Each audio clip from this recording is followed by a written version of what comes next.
ஹரிநாராயண துரித நிவாரண பரமானந்த சதாசிவசங்கர் உலகெங்கிலும் வாழ்ந்து கொண்டிருக்கும் ஸ்ரீராம் ஆஸ்ட்ரோ யூடியூப் சேனல் நேயர்களுக்கு டாக்டர் சைதை ராஜாவின் அன்பான வணக்கங்கள். நாம் இப்பொழுது இந்த எபிசோடில் ஒரு வித்தியாசமான தலைப்பு, தமிழ் புத்தாண்டு பலன், ஓராண்டு பலன், விசுவாவசு ஆண்டு வருஷம் எப்படி இருக்க போகுது, சித்திரை முதல் பங்குனி வரைக்கும் அப்படின்னு ஒவ்வொரு ராசிக்கும் பார்க்க போகிறோம். அதற்கு முன் எங்களுடைய சேனலை பார்த்து கொண்டிருக்கும் நண்பர்கள், இதுவரைக்கும் சப்ஸ்கிரைப் செய்யாதவர்கள் சப்ஸ்கிரைப் செய்து கொள்ளும்படி கேட்டுக்கொள்கிறோம். ரைட் சைடில் சப்ஸ்கிரைப் இருக்கும், பெல் பட்டன் இருக்கும், ரெண்டுத்தையும் ப்ரெஸ் பண்ணிங்கன்னா அடுத்த நொடியே எங்களுடைய வீடியோ உங்களை நோக்கி வர துவங்கிவிடும். எங்களுடைய வீடியோவை ஸ்கிப் பண்ணாமல் பாருங்கள். இது உங்களுக்கு மிக மிக பயனுள்ள பதிவாக அமையப்போகிறது என்று சொன்னால் மிகையாகாது. வாங்க, ஒவ்வொரு நட்சத்திரம் 27 நட்சத்திரத்தில் பிறந்தவங்க இருக்காங்க. இந்த 27 நட்சத்திரமும் ஒவ்வொரு நட்சத்திரத்தில் பிறந்தவங்களுக்கு இந்த விசுவாவசு ஆண்டு எப்படி அமையப்போகிறது என்பதை பார்க்கலாம். வாங்க. சித்திரை 1-2 பாதங்களில் பிறந்தவர்களுக்கு இந்த கன்னி ராசியில் அமையும். சித்திரை 1ஆம் பாதம் 2ஆம் பாதத்தில் பிறந்தவங்க கன்னி ராசியில் பிறந்திருப்பாங்க. கன்னி ராசி தான் ராசியாக அமைகிறது. சித்திரை வந்து செவ்வாயினுடைய ஆதிக்கம் நிறைந்த நட்சத்திரம். இந்த சித்திரை நட்சத்திரம் ஆரம்ப எழுத்தாக இருப்பவர்கள் பே, போ, ரா, ரி அப்படின்னு சொல்லணும். மிருகம் வந்து ஆண் புலி, பட்சி மரங்குத்தி பறவை பட்சி, மரம் வில்வ மரம், ரஜ்ஜு சிரசு ரஜ்ஜு, நாடி மத்திய நாடி, கணம் ராட்சச கணம் பொருந்தியவர்கள். இந்த சுவாதி நட்சத்திரம் ராட்சச கணம் பொருந்தியவர்கள். ஸ்பீடு இருக்கும் இவங்கக்கிட்ட, வேகம் இருக்கும், விவேகம் இருக்கோ இல்லையோ வேகம் இருக்கும். ஆனால் இந்த நட்சத்திரம் வந்து கன்னி ராசியில் இருக்கிறதால இப்போ விவேகமும் இருக்கும். ஆளுக்கு தகுந்த மாதிரி சாதிக்கக்கூடிய, பழகக்கூடிய, பேசக்கூடிய, விட்டு கொடுத்து போகக்கூடிய காரியவாதிகள் இவர்கள் அப்படின்னு சொல்லலாம். இவங்களை பொறுத்த வரலையும் பார்த்தீங்கன்னாக்கா ஆரம்ப தசை செவ்வாய் தசை, அதுக்கப்புறம் ராகு தசை, குரு தசைன்னு போகும். இந்த கன்னி லக்னம் கன்னி ராசியில் பிறந்தவர்களுக்கு குரு பாதகாதிபதியாக இருப்பதால் குரு மறைஞ்சால் தான் சிறப்பாக இருக்கும். அது ஆட்சி உச்சம் பெற்றால் இல்லை 2ஆம் இடத்தில் அமர்ந்தால் வாழ்க்கை சோபிக்காது. இவங்க சித்திரை அப்படின்னு சொன்னாலே இவங்களுக்கு மிருகசீரிஷம், சித்திரை, அவிட்டம் உடலற்ற நட்சத்திரம்னு சொல்லணும். இந்த உடலற்ற நட்சத்திரத்தில் ஒரு முக்கியமான சடங்குகள் பண்ணக்கூடாது, சாந்தி முகூர்த்தம் பண்ணக்கூடாது, பிரயாணம் போகக்கூடாது, கிரக பிரவேசம் கூட வேண்டாம்னு சொல்கிறாங்க பழைய பஞ்சாங்க நூட்களில். அதான் இன்றைக்கி நவடேஸ் எல்லாம் மாறிட்டு வருது, முகூர்த்தம் செய்கிறாங்க, இப்படி ஏதோ பண்ணிட்டு. ஆன போதிலும் இவர்கள் கொஞ்சம் மிடுக்கானவர்கள், துடுக்கானவர்கள். இந்த சித்திரை நட்சத்திரம் 1-2ஆம் பாதத்தில் பிறந்தவர்கள். இவங்களை பொறுத்தவரையிலையும் இவங்களுக்கு சில பொறுப்புகள் கொடுத்தீங்கன்னா அந்த பொறுப்புகள் சிறப்பாக செய்வாங்க, செவ்வனே செய்து முடிப்பாங்க. அந்த பொறுப்பு முடிகிற வரைக்கும் தண்ணி கூட குடிக்க மாட்டாங்க. அவ்வளோ ஒரு சின்சியாரிட்டி, டெடிகேஷன் இருக்கும் அவங்கக்கிட்ட, அர்ப்பணிப்பு இருக்கும் அப்படின்னு சொல்லலாம். இவங்க பெரும்பாலும் பார்த்தீங்கன்னு சொன்னால் ஒரு அரசியல்வாதிகளாக அல்லது பொது நிகழ்ச்சிகளில் இல்லை பொது ஜன தொடர்புகளில் பங்கேற்கக்கூடியவர்கள். சொந்தமாக கம்பெனி வச்சுருக்கலாம், சொந்தமாக கடைகண்ணி வச்சுருக்கலாம், சொந்த தொழில் பண்ணலாம், அரசாங்கத்தில் உயர் பதவியில் கூட இருக்கலாம். அவங்க கீ போஸ்ட்டில், பெரிய போஸ்ட்டில் இருப்பாங்க. மற்றபடி சினிமா இண்டஸ்ட்ரி, தொலைக்காட்சி இண்டஸ்ட்ரி கூட இவங்களுக்கு ஏற்புடையதானது. ஏன்னா சுக்கிரன் 2க்கும் 9க்கும் ஆதிபத்தியம் பெற்றவன். அப்போ சினிமா இண்டஸ்ட்ரி கூட இவங்களுக்கு சிறப்பாக இருக்கும். இவங்களை பொறுத்தவரையிலையும் புதன் ஆட்சி உச்சம் பெறும் வீடு அல்லவா, அதனால் இவங்க பெரும்பாலும் பார்த்திங்கன்னா இந்த ஆடிட்டர், வங்கி பணியாளர்கள், சிஏ, ஐசிடபிள்யூ இப்படி படிக்கணும்னு ரொம்ப இந்த புதன் ஆதிக்கம், புதன் சிறப்பாக ஆட்சி உச்சம் பெற்றிருந்தால் இவங்க ஒரு சார்ட்டர்ட் அக்கௌண்ட்டாக மாறுவாங்க. ஏன்னா மற்ற கிரகங்களுடைய ஆளுமை வேணும் இல்லையா, குழந்தை பாக்கியம் கண்டிப்பாக கிடைக்கும். மற்றபடி இவங்களுக்கு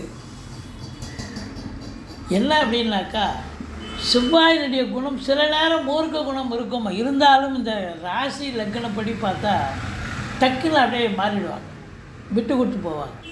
அது அப்படியே இயல்பு மாறக்கூடிய மனிதர்கள். அதாவது புதனுடைய ஆதிக்கம் இல்லையா, சரி இவங்ககிட்ட இப்படி தான் நடந்துக்கணும் அப்படின்னு விட்டு கொடுத்து போகக்கூடிய ஒரு நிலை. வாங்க இந்த ஓராண்டு பலனை விஸ்வாவச ஆண்டு எப்படி இருக்க போகுது இந்த நட்சத்திரத்தில் பிறந்தவங்களுக்கு பார்க்கலாம். கன்னி ராசி காலபுருஷனுக்கு 6வது ராசி. கன்னி ராசி கன்னி லக்னம், இதனுடைய அதிபதி புத பகவான்.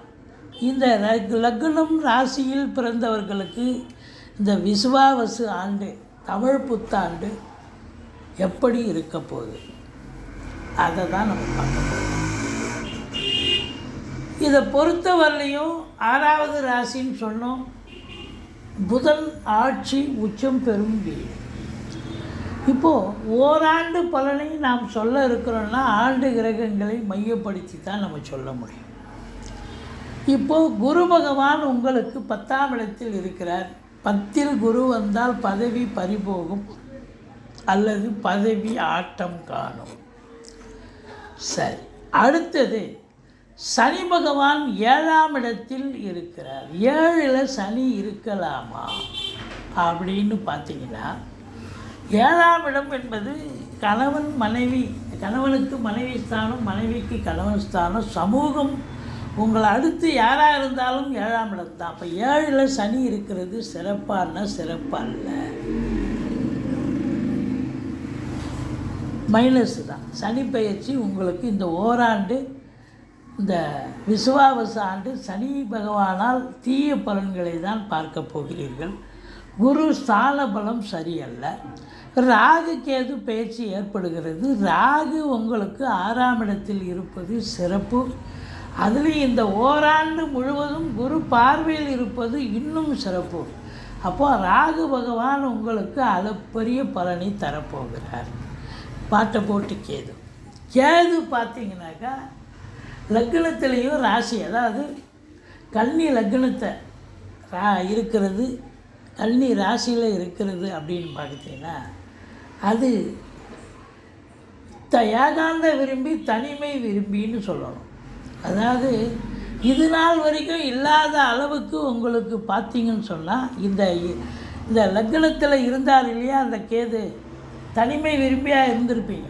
இப்போ அவர் லக்னத்தில் இருக்கக்கூடிய கேது பகவான் இப்போ 6ல் ராகுன்னா கேது 12ல் இருக்கிறார். இந்த 12ஆம் இடம் கேது, இந்த கேது பெயர்ச்சி 12க்கு போயிடுறார். லக்னத்தில் ராசியில் இருந்த கேது 12க்கு போயிடுறார். இந்த 12ஆம் இடம் இருக்கலாமா? இருக்கலாம். கெட்டவன் கெட்டிடில் கிட்டிடும் ராஜயோகம். அப்போ ராகு கேது பயிற்சியால் ஏகப்பட்ட நல்ல லாபங்கள், நல்லது நடக்கும், நற்பலன்களை எதிர்பார்க்கலாம். ஆனால் குருவோ சனியோ உங்களுக்கு சாதகமான நிலையில் இல்லை. ஆனால் குரு பார்வை கோடி நன்மை. குரு பாருங்கள், குடும்பஸ்தானத்தை குரு பார்க்குறார். சூப்பர். அப்போது வருமானம், குடும்பம் வருமானம் அப்படின்னு சொல்லக்கூடிய பல வரவு 2ஆம் இடம் தானே. அப்போ 2ஆம் இடத்தை குரு பார்க்குறார். 10ல் குரு இருந்தாலும் தொழில் நல்லா தான் போகும், நல்ல அது கொஞ்சம் பிரச்சனைகள் இருந்தாலும் சம்பாத்தியம் இருக்கும் சொல்லணும். அடுத்தது 4ஆம் வீட்டை குரு பார்ப்பார். அந்த வீட்டு அதிபதி அந்த வீட்டை பார்க்குறாருன்னும்போது வீடு வாசல் வாங்க, மனை வாங்க, தோட்டம் துறவு வாங்க, இப்படி நல்லது செய்வார். அடுத்தது அந்த 6ஆம் வீட்டை குரு பார்ப்பது, 6ல் ராகு இருப்பது மாபெரும் சிறப்பு. இப்படி இந்த விசுவாவச ஆண்டு 10ல் குரு, 12ல் கேது, 6ல் ராகு, 7ல் சனி பகவான் இருப்பது. இதில் ராகு கேது சாதகம், சனி பகவான் பாதகமான சூழ்நிலை தான் இந்த ஓராண்டு. குரு பகவான் ஸ்தான பலம் பாதகமாக இருந்தாலும் பார்வை பலம் சிறப்பு. வாங்க எப்படி இருக்குது பார்க்கலாம். இப்போ குருவை நம்ம எடுத்துக்கலாங்க. 10ல் குரு, இந்த 10ல் 9ல் குரு இருந்தார் கடந்த ஆண்டு. இந்த 9ஆம் இடத்து குரு உங்களை அநேக நல்ல பலனை செய்தார். யோகமான பலன், பாக்கியமான பலன், தந்தையால் யோகம் அப்படின்னால இந்த ஆண்டு 10க்கு வரார். நீங்கள் ஒரு 10 வருஷமாக ஒரே இடத்துல வேலை பார்ப்பீங்க. 10 வருஷமாக ஒரே இடத்துல வேலை பார்ப்பீங்க. இப்போ திடீர்னு பார்த்தா உங்களை ட்ரான்ஸ்ஃபர் பண்ணிடுவாங்க. உங்கள் ஜனனகால தசாபுத்தி அடிப்படை இப்போ என்ன தசாபுத்தி போயிட்டுருக்கோ அந்த அடிப்படை நல்லா இருக்குன்னு சொன்னால் இது ஃபேவரபுளாக இருக்கும். அந்த தசாபுத்தி இப்போ நடக்கிற தசாபுத்தி சரியில்லைன்னு சொன்னால் அன்ஃபேவர் அப்படின்னே எடுத்துக்கலாம். தூக்கி நல்லா போயிருந்ததுங்க. திடீர்னு என்னை தூக்கி, நான் சென்னையில் ஃபேமிலியோடு இருக்கிறோம், என்னை தூக்கி வந்து கோயம்புத்தூரில் போட்டாங்க. இப்போ ஃபேமிலி ஒரு இடம், நான் ஒரு இடம் இருக்கிறேன். வேலை ஏதோ நம்ம செஞ்சுருவோம் பிரச்சனை இல்லாமல், பிரச்சனையோட. ஆனால் உங்களுக்கு பார்த்தீங்கன்னா சாப்பிட தங்க தனியாக தங்கி தனியாக, அப்புறம் 5 நாளைக்கு ஒரு தடவையோ வாரத்துக்கு ஒரு நாளோ சென்னைக்கு வர்றது, இப்படி உங்களுக்கு வந்து அலக்கழிக்கப்படும். இடம் விட்டு இடம் மாறும். தொழில் சில பேருக்கு அந்த தொழில் இடம் விட்டு இடம் மாறுறது. நேரம் நல்லா இருந்தால் சூப்பராக இருக்கும். இதே வந்து அப்படியே நீங்கள் வேறு இடத்துக்கு ட்ரான்ஸ்ஃபர் போட்டாலும் அந்த ட்ரான்ஸ்ஃபர் ஐயோ நான் உண்மையிலே ரொம்ப மோசமாக இருக்குமோன்னு எதிர்பார்த்தேங்க. சூப்பருங்க, நான் 10 வருஷமாக இருந்ததை விட இப்போ நல்லாவே இருக்கிறேங்க. இப்போ இந்த சாதகமாக இருக்குது எனக்கு. 10ல் குரு வந்தது நல்ல இடமா நல்ல வேலை வாங்கி கொடுத்தது அப்படின்னு சொல்லக்கூடிய ஒரு நிலை. சில பேர் வேலைக்காக முயற்சி பண்ணுவாங்க, வேலை வாய்ப்பு கிடைக்கும். அவங்க தசாபுத்தி சிறப்பாக இருந்ததுன்னா, இப்போது அதே தசாபுத்தி சிறப்பாக இல்லைன்னா இருக்கிற வேலையை விட்டு வேறு வேலைக்கு போக வேண்டிய சூழ்நிலை, இடம் மாறும், வேலையே மாறும், நேச்சர் ஆஃப் ஒர்க்கே மாறும். அப்படியே நீங்கள் வந்து ஒரே இடத்துல வேலை பார்க்க முடியாது. டிஸ்டர்ப் கண்டிப்பாக இருக்கும். அது நல்ல டிஸ்டர்பாக இருக்கலாம், உங்களுக்கு தீய ஒரு பலனை கூட தரலாம். அது ஸ்தான பலம் 10ல் இருந்தால் பதவி பறி போகும் அப்படின்னுவாங்க. அதுக்காக ரொம்ப பயந்துடாதீங்க. இடம் மாறுதல் ஏற்படும். ஒரு சிலருக்கு பதவி பறிபோக கூட வாய்ப்பு இருக்குது. ஏன்னா அவங்களுக்கு நேரம் சரியில்லாத பொழுது என்ன பண்ணும், 7ல் வேறு சனி இருக்கார். அது பிரச்சனையாக, சனி வந்து பிரச்சனையான ஒரு நிலை. அதனால் சில அமைப்புகள் பதவி பறிபோகி, ஏன் உங்களுக்கு நேரம் நல்ல நேரமாக இருந்தால் பதவியில் இல்லைங்க, சொந்த தொழில் பண்ணுங்கள் அப்படின்னு உங்களை தொழில் துறையில் மாற்றி அமைச்சிடும் அப்படின்னு சொல்லலாம். இதுதான் நிலைமை, சரியா? மற்றபடி உங்களுக்கு குரு பார்வையை பார்க்கலாம் வாங்க. குரு பார்வை அப்படின்னா உங்களுக்கு 2ஆம் இடத்தை குரு பார்க்கிறார். குடும்பஸ்தானத்தை குரு பார்ப்பது சிறப்பு. குடும்பத்தில் அமைதி, நிம்மதி, சந்தோஷம், குதூகலம் ஏற்படும். ஆனால் கணவன் மனைவிக்குள்ள ஒற்றுமை இருக்காது. ஏன்னா 7 சனி. குடும்பத்தில் நிம்மதி இருக்கும். குடும்ப உறுப்பினர்களாலும் வீட்டிற்கு வரக்கூடிய விருந்தாளிகளாலும் நட்பு வட்டாரங்களும் வீடே கலகட்டும், சந்தோஷமாக இருப்பீங்க. ஆனால் கணவன் மனைவிக்குள்ளே ஏதோ ஒரு பூசல், ஒரு டிஸ்டர்ப், ஒரு நெருடல் இருக்கும், சண்டை சச்சரவு இருக்கும்.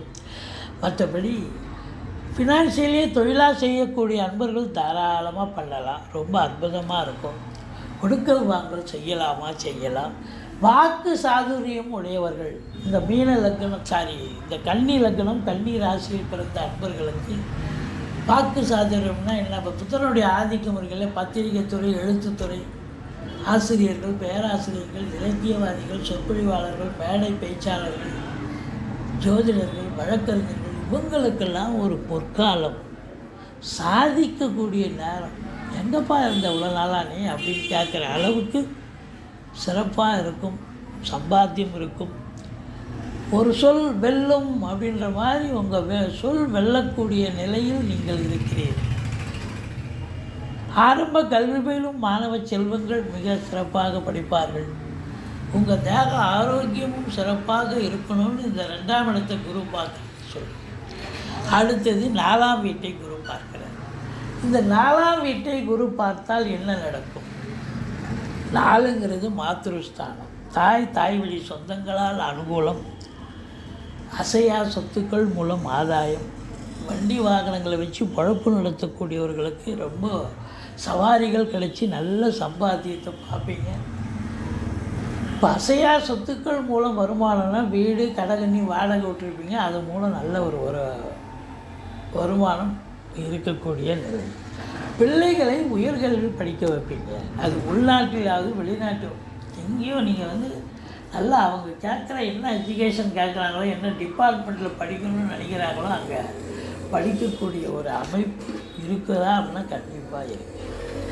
அப்போது பிள்ளைகளுடைய கல்வி சிறப்பாக இருக்கும். தாய் வழி சொந்தங்கள், தாய்மாமன் போன்ற உறவுகள் உங்களுக்கு சாதகமாக இருக்கிறது. அவங்க வீட்டுக்கு நீங்கள் போக, உங்கள் வீட்டுக்கு அவங்க வர. ஒரு சிலர் இடம் வாங்க, வீடு கட்ட, வீடு ஆல்ட்ரேஷன் பண்ண, வீடு பெயிண்ட் பண்ண, டெக்கரேட் பண்ண, இன்டீரியர் டெக்கரேஷன் செய்ய, இல்லை ஒரு இடம் வாங்க, இப்படி என்ன நினைக்கிறீங்களோ உங்களுக்கு சாதகமாக இருக்கும் அப்படின்னு சொல்லணும். இப்போது இந்த குரு 9ஆம் பார்வையாக 6ஆம் இடத்தை பார்க்கிறார். 6ங்கிறது எதிரிகள் ஓடி ஒளிவார்கள், கடன் சுமை படிப்படியாக குறையும், கடனே இல்லைன்னா புதுசாக கடன் வாங்கிக்கிங்க, வீட்டு சுப செலவுக்கு உதவும். மற்றபடி சொந்த தொழில் செய்யக்கூடிய அன்பர்களுக்கு நம்பிக்கைக்கு பாத்திரமான பணியாளர்கள் கிடைப்பார்கள். இது குருவனுடைய ஸ்தான பலம், பார்வை பலத்தை பார்த்தோம். இப்போ அடுத்தது நம்ம சாதகமாக இருக்கிற ராகு கேது பேச்சியை பார்க்கலாம். இப்போ ராகு இது நாள் வரைக்கும் மீனத்தில் இருந்து இப்போ கும்பத்துக்கு வந்துட்டார். கும்பம் என்பது 6ஆம் இடம். 6ஆம் இடம் ராகு இருந்தாலே சூப்பர், அதுவே ஒரு ப்ளஸ் பாயிண்ட்டுங்க. எங்கெல்லாம் ராகு கேதுக்கள் இருக்கலாம் அப்படின்னா 3, 6, 11 ராகு கேதுக்கள் இருந்தால் அளப்பரிய பலனை தருவார்கள்னு ஜோதிட கிரந்தம் சொல்கிறது. அப்போ 6ஆம் இடத்துல ராகு இருக்குன்னு சொன்னால் அமக்களும் தானே. அப்போது உங்களுக்கு சூப்பர். இந்த ராகு கேது பேச்சியால் ராகுவினுடைய நிலை அற்புதமாக இருக்கிறது. இன்னும் ஒருபடி மேலே போகணும்னா இந்த ராகுவை இந்த ஓராண்டு முழுவதும் மிதுனத்தில் இருக்கும் குரு பகவான் ராகுவை பார்க்க போகிறார். அப்போ பழம் நழுவி பாலில் விழுந்த கதை. அப்போ ராகு டபுள் ப்ளஸ் ஆகிடுறார். இப்போ 6ஆம் இடத்து ராகு அஷ்டலட்சுமி யோகம். உள்நாட்டு வாணிபம், வெளிநாட்டு வாணிபம், ஏற்றுமதி இறக்குமதியாளர்கள், ஷேர் மார்க்கெட்டில் இன்வெஸ்ட் பண்ணுறவங்க, ஸ்பெக்குலேஷன் பண்ணுறவங்க, ஆன்லைன் பிஸ்னஸ் பண்ணுறவங்க, ஹோட்டல் பிஸ்னஸ் பண்ணுறவங்க, இவங்களுக்கெல்லாம் சிறப்பான காலம். இம்போர்ட்டிங் எக்ஸ்போர்ட் பிஸ்னஸ் பண்ணுறவங்களுக்கும் சிறப்பாக இருக்கும். இப்போ வெளிநாடு போகணும்னு விருப்பப்படக்கூடிய அன்பர்கள் தாராளமாக போகலாம். ஆன்சைட் ஆப்பர்ச்சுனிட்டி கிடச்சிதுன்னா போயிட்டிங்கன்னா பெரிய சம்பாத்தியமாக இருக்கும், நல்ல சம்பாத்தியம் இருக்கும். அந்நிய பொருளாதாரம் வீடு தேடி வரப்போகுது. எதிரிகளால் தொல்லைகள் எதுவுமே இருக்காது. எதிரிகள் அடங்கி போவார்கள். அவங்க கொட்டத்தை அடங்கிடுவீங்க. அவன் ஏன்டா அவன் வந்தாலும் ஆகிடும், ஓடிடுவான், கையெடுத்து கும்பிட்டு சாமி என்னை விட்டுருங்கன்னு போயிடுவான். அந்த அளவுக்கு 6இல் ராகு சிறப்பு. அது குரு பார்வை இன்னும் சிறப்பு. உங்களுக்கு வேலை பார்க்குற இடம், தொழில் பண்ணுற இடம், இல்லை பிஸ்னஸ் பண்ணுற இடத்துல போட்டிகள் பொறாமைகள் இருக்கும். இப்போ இந்த ஆண்டு பார்த்திங்கன்னா சூப்பருங்க. எந்த போட்டியாளர்களும் உங்களுக்கு இருக்க மாட்டாங்க. ஒரு பிஸ்னஸ்லேயும் சரி, இல்லை வேலை பார்க்குற இடத்துலையும் சரி. 6இல் ராகு சூப்பருங்க. தொழில் ரீதியாக உங்களை பெரிய லெவலில் வளர வைக்கும். தொழில் ஏனோ தானோலாம் போகாது. இப்போது குரு அவருடைய வேலையை செய்வார், ராகு இவருடைய வேலையை இவர் செய்வார் இல்லை. அப்போ ஏனோ தானோலாம் தொழில் போகாது. தொழில் அற்புதமாக செல்லும், நல்ல சம்பாத்தியத்தை தேடித்தரும் அப்படின்னு சொல்லணும். சூப்பர். உத்தியோகத்தில் இருக்கிறவங்களுக்கு ப்ரமோஷன், இன்க்ரிமெண்ட் இதெல்லாம் கிடைக்குமா? கிடைக்கும். நல்ல சம்பாத்தியம், பேரு புகழ் கிடைக்கும் அப்படின்னு சொல்லணும். வீடு வாங்க, மனம் வாங்க. ஏன்னா 4ஆம் இடத்தை ராகு பார்க்குறார். அப்போ வீடு வாங்க, வீடு கட்ட, வீடு ஆல்ட்ரேஷன் பண்ண, பிள்ளைகளை உயர்கல்வி, வெளிநாடு கல்வி அனுப்பி படிக்க வைக்க சிறப்பாக இருக்கும்னு சொல்லுது ராகு. கேது 12 இருக்கார். கெட்டவன் கெட்டிடும் ராஜயோகம். ஆன்மீகத்தில் நாட்டம் அதிகரிக்கும், அவ்வளோதான். கேது பகவான் 12 இருந்து அவர் ஒன்றும் பெருசாக கெடுக்க மாட்டார். ஆனால் ஆன்மீகம் 10-20 நாம் 50 வயசுக்கு மேலே இருக்கிறவங்களுக்கு ஆன்மீகத்துறையில் நாட்டம் இருக்கும். ஆலய வழிபாடுகள் செய்வீர்கள், நன்கொடைகள் வழங்கி மகிழ்வீர்கள், கோயில் குளங்களுக்கு போவீங்க, தீர்த்த யாத்திரை போவீங்க, இல்லை ஆன்மீக பயணம் கண்டிப்பாக இருக்கும். சரி, இப்போ ராகு கேதுவை பார்த்தோம். இப்போது சனி பகவானை பார்க்கலாம். 7ல் சனி இருந்தாலே கணவன் மனைவிக்குள்ள கருத்து வேறுபாடு, கணவனுக்கு மனைவி, மனைவிக்கு கணவன், கருத்து வேறுபாடு வரும். கொஞ்சம் விட்டு கொடுத்து போங்க, அரவணைச்சு போங்க.